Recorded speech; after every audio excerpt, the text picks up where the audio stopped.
안녕하세요. 박지영 변호사입니다. 오늘은 한덕수 총리 탄핵 기각에 대해서 법리적인 부분을 조금 설명을 드릴 텐데요. 크게 세 가지 정도만 설명을 드리겠습니다. 먼저 이제 절차적인 부분인데요. 탄핵소추 의결 정족수가 한덕수 총리이긴 했지만 대통령 권한대행을 하고 있었기 때문에 대통령의 정족수와 동일하게 했어야 되는데 총리에 견주어서 151석으로 했기 때문에 절차가 잘못되었다는 주장에 대해서는 대행을 하고 있을 뿐이지 원래의 직책은 총리이기 때문에 총리에 맞추어서 의결 정족수 151명으로 한 부분은 문제가 되지 않는다라는 결론을 내렸고요. 다음으로는 가장 이제 관심이 많은 내란 혐의죠. 내란 혐의에 대해서 사실상 윤석열 대통령과 동급으로 적극적으로 무언가를 해서 공동정범이 되었는지 여부에 대해서는 국무회의 소집을 먼저 의견을 개진하거나 이러한 적극적인 정황이 없었기 때문에 아니다라고 보았고요.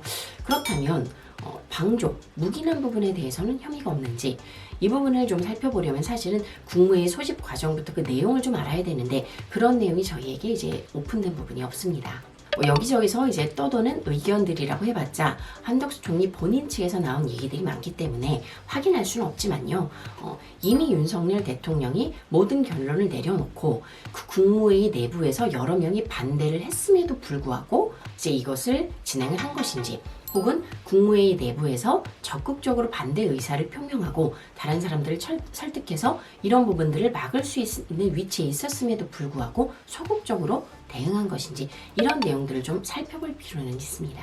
다만 어떤 행위의 방조범이 되려면 이제 윤 대통령이 비상계엄을 선포하는 데 있어서 정신적, 물질적, 즉 간접적으로 도움을 주어야 하는데 국무회의를 형식적으로 열게 하는 데 있어서 먼저 의견을 개진한다든가 다른 사람들이 비상계엄이란 걸 모른 채 올 수 있도록 도와준다든가 다른 사람과 몰래 교섭을 할 수 있도록 중간 역할을 한다든가 이런 정도의 내용이 좀 있어야 될 것 같고요. 이런 내용이 오픈되지 않는 한은 비상계엄에 대한 공범으로 보지 않고 기각을 한 부분에 대해서 특별히 문제를 삼기는 좀 쉽지 않습니다. 다만 오히려 이번 탄핵 기각 결정문을 보면 적극적인 행위를 한 사람은 그렇다면 문제의 소지가 있다고 힌트를 준 것이라도 보이고요. 그렇다면 윤석열 대통령은 아마도 탄핵 인용을 피해가긴 힘들 것 같습니다.